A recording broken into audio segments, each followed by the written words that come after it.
प्रिय विद्यार्थियों, राजस्थान में भूमि सुधार के अध्ययन के अंतर्गत हम आगे इसका अध्ययन बढ़ाते हैं और इसके अंतर्गत हम ये देखेंगे कि राजस्थान में सरकार द्वारा भूमि सुधार के क्या प्रयास किए गए हैं।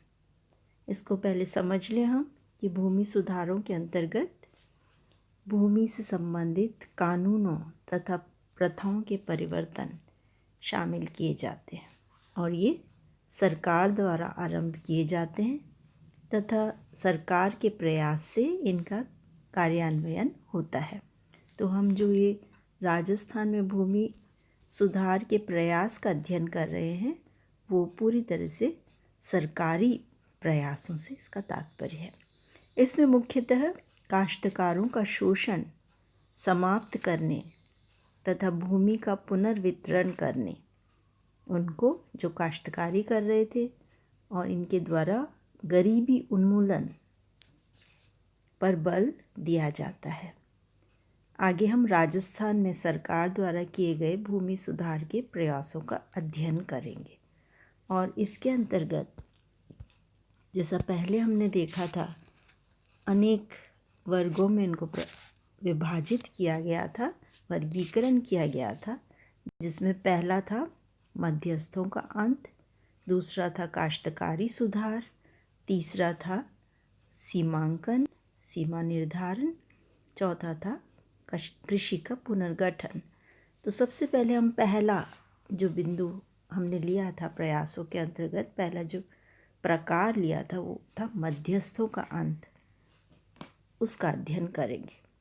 भूमि सुधारों के अंतर्गत राजस्थान सहित भारत के लगभग सभी राज्यों में जमींदार, जागीरदार आदि किसान व सरकार के बीच मध्यस्थों के रूप में कार्य करते थे और इन मध्यस्थों के भूमि अधिकारों को समाप्त किया गया। विभिन्न प्रकार के कानून बनाकर भूमि सुधार के अंतर्गत इसमें जैसे हमने देखा था जमींदारी, जागीरदारी आदि प्रथाएं थीं और इन सभी का अंत करने के लिए अलग अलग कानून बनाए गए थे। सबसे पहले हम देखते हैं जागीरदारी प्रथा का अंत करने के लिए कौन से कानून बनाए गए थे। इसके लिए 1952 में राजस्थान भूमि सुधार एवं जागीर पुनर्गठन अधिनियम पारित किया गया। ये विशेष तौर से जागीरदारी प्रथा को समाप्त करने के लिए किया गया था। इस अधिनियम के अनुसार जागीरदारों के पास उतनी ही भूमि छोड़ी गई जो उनकी निजी खेती की भूमि थी, अर्थात जो स्वयं खेती करते थे जितनी भूमि पर वही उनके पास छोड़ी गई और अगर दूसरे काश्तकारों को लगान पे भूमि देकर और वो खेती करवाते थे तो उस भूमि को सरकार ने अधिग्रहण कर लिया, अर्थात शेष भूमि को सरकार ने अधिग्रहण कर लिया। शुरू में इस पर कोई मुआवजा नहीं दिया गया, अर्थात जो ज़मीन उनसे ली गई उसके बदले में उन्हें कुछ भी नहीं दिया गया। जैसे साम्यवादी देशों रशिया, चाइना, युगोस्लाविया इत्यादि में इसी प्रकार के जो ज़मींदार थे उनको हटाकर और उनकी जगह कलेक्टिव फार्मिंग जो वो कर दी गई थी, सरकारी फॉर्म हो गए थे और ये लोग उसके ऊपर अन्य की तरह ही, अन्य काश्तकारों की तरह ही ज़मींदार भी काम करने वाले मजदूर की तरह हो गए थे। अब यहाँ पर जब ऐसी स्थिति आई तो जागीरदार जो थे उन्होंने न्यायालय का दरवाज़ा खटखटाया और वे न्यायालय से स्थगन आदेश लेके आ गए। तो जागीरदारों को न्यायालय ने मुआवजा देना सही माना कि इनको मुआवजा व पुनर्वास अनुदान दिया जाए, क्योंकि यहाँ पर तो प्राइवेट सेक्टर और पब्लिक सेक्टर दोनों एक साथ काम करते हैं। मिश्रित अर्थव्यवस्था है, साम्यवादी अर्थव्यवस्था नहीं है, तो सभी तरह से निजी पूंजी की यहाँ पर संभावना नकारी नहीं जा सकती। तो यह डिसाइड किया गया कि जागीरदारों को भी मुआवजा दिया जाए और वह पुनर्वास के भी हकदार माने गए। यह मुआवजा आधार वर्ष की शुद्ध आय का 7 गुना रखा गया, अर्थात उस वर्ष जो वो आय प्राप्त कर रहे थे उसका 7 गुना उनको मुआवजा देना निश्चित किया गया। इस अधिनियम के समय जो व्यक्ति भूमि पर वास्तव में खेती कर रहे थे, अर्थात जो काश्तकार थे, उन्हें उस पर मालिकाना हक प्रदान किया गया। वास्तव में जो खेती कर रहे थे, करवा नहीं रहे थे बल्कि स्वयं कर रहे थे, उनको मालिक बना दिया गया खेतों का। जिन जागीरदारों की कुल आय 5,000 रुपये से अधिक नहीं थी, उनको विशुद्ध आय के 5 से 11 गुने तक पुनर्वास अनुदान या रिहैबिलिटेशन ग्रांट देने का निश्चय किया गया, अर्थात जो बहुत अमीर नहीं थे उनको पुनर्वास की भी आवश्यकता महसूस हुई और इस तरह से उनको 5 से 11 गुने तक पुनर्वास अनुदान देने का निश्चय सरकार द्वारा किया गया। अन्य जागीरदारों को विशुद्ध आय के दुगने से 4 गुने तक पुनर्वास अनुदान देने का निश्चय किया गया।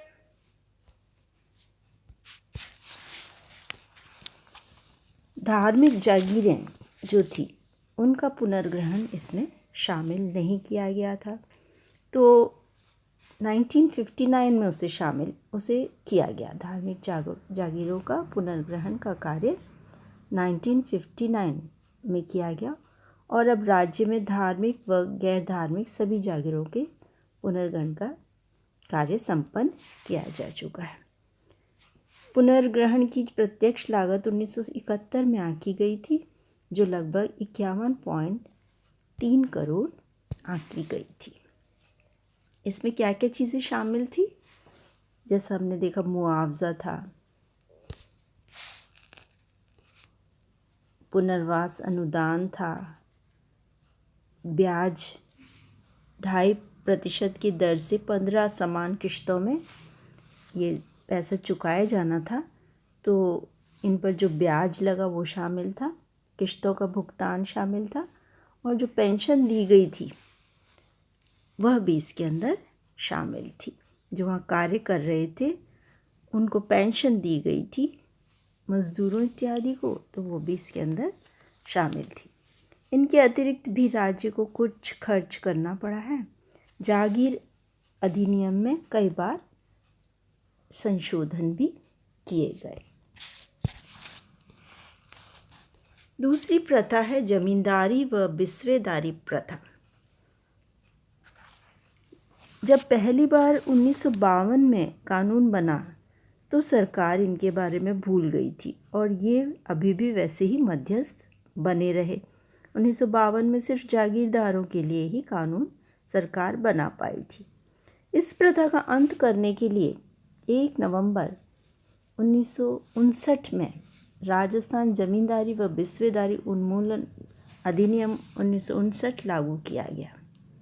यह भी उसी तरीके के कानून बनाए गए जिस तरह के जागीरदार के उन्मूलन के लिए बनाए गए थे। इसमें भी खुद काश्त करने वालों को, मतलब स्वयं अपने हाथों से खेती करने वालों को भूमि प्रदान की गई, मालिकाना हक दिया गया तथा जमींदारों व बिस्वेदारों के लिए मुआवजा व पुनर्वास निर्धारित किया गया। काश्तकारों को काश्तकार के अधिकार दिए गए थे। खातेदार काश्तकार किनको कहते हैं? वे काश्तकार या वे मालिक, उस तरीके का मालिकाना हक जिससे वे भूमि पर, जिस पर वो खेती कर रहे थे, उसके भूस्वामी बनने के साथ साथ उसको बेचने या ट्रांसफ़र करने का अधिकार भी उनको दिया गया। इस प्रकार के काश्तकार कहलाते हैं खातेदार काश्तकार। उनके लगान की राशि उतनी ही निर्धारित की गई जो वो पहले चुकाते थे, किंतु यह अब भू राजस्व के दुगने से अधिक नहीं हो सकता था। पहले जो लगान लिया जाता था वही लगान जारी रहा, परंतु पहले यदि वो बहुत अधिक था तो उसे लिमिट कर दिया गया कि अब वो भू राजस्व जितना सरकार को राजस्व चुकाया जा रहा है, टैक्स चुकाया जा रहा है, उससे दुगने से अधिक नहीं हो सकता।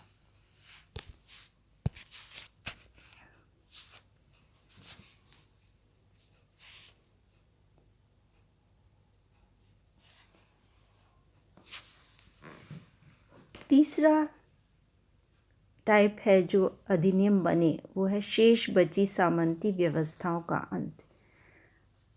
जागीरदारी प्रथा और जमींदारी प्रथा के समाप्त होने के बाद भी अभी भी कई काश्तकारों के, कई भूमि स्वामियों के पास बहुत बड़ी बड़ी भूमि रह गई थी और इस तरह से वे अभी भी काश्तकारों से लगान लेकर और उस पर खेती करवाते थे। ये एक प्रकार की सामंती व्यवस्था कही जाती है जिसमें इस प्रकार से शोषण किया जाता है। मध्यस्थों द्वारा जो शोषण था वो अभी भी जारी रहा, क्योंकि मध्यस्थों के पास अभी भी बड़ी मात्रा में भूमि रह गई थी। वे स्वयं खेती न कर अन्य से खेती करवाते थे तथा किसानों से उनकी उपज का एक बड़ा भाग लगान के रूप में वसूल कर लेते थे। इस तरह से वो उपज का भाग लगान के रूप में लेते थे और बहुत ही बड़ा हिस्सा उसका वसूल कर लेते थे। 2/3 तक वे वसूल कर लेते थे लगान के रूप में। राजस्थान सरकार ने राज्य के बचे हुए मध्यस्थों की समाप्ति हेतु राजस्थान भूमि सुधार एवं भूस्वामी संपत्ति अवाप्ति अधिनियम 1963 पारित किया। अब जो बचे रह गए थे उनसे उन्होंने संपत्ति अवाप्ति अर्थात उनकी संपत्ति लेने का अधिनियम 1963 में पारित किया। इस प्रकार से मध्यस्थों का अंत करने का ये अंतिम जो कानून बनाया गया वो 1963 में बनाया गया। बीच में 1955 का अधिनियम भी बन चुका था, परंतु फिर भी पूरी तरह से सारे मध्यस्थ समाप्त नहीं हो पाए थे। और 1963 के बाद जो ये 1964 में लागू हुआ और उसके बाद ही ये कार्य हो सका। इसलिए 1971 तक के आंकड़े 1971 में ही आंकड़े प्राप्त हो सके उनके बारे में। इस अधिनियम से भूमि पर खेती करने वाले काश्तकारों को खातेदारी अधिकार प्राप्त हो गए, अर्थात वे भूस्वामी बन गए और उनको खरीदने बेचने की स्वतंत्रता भी प्राप्त हो गई। आगे हम काश्तकारी सुधारों का अध्ययन करेंगे अगले ई लेक्चर में। इसमें यहीं तक। धन्यवाद।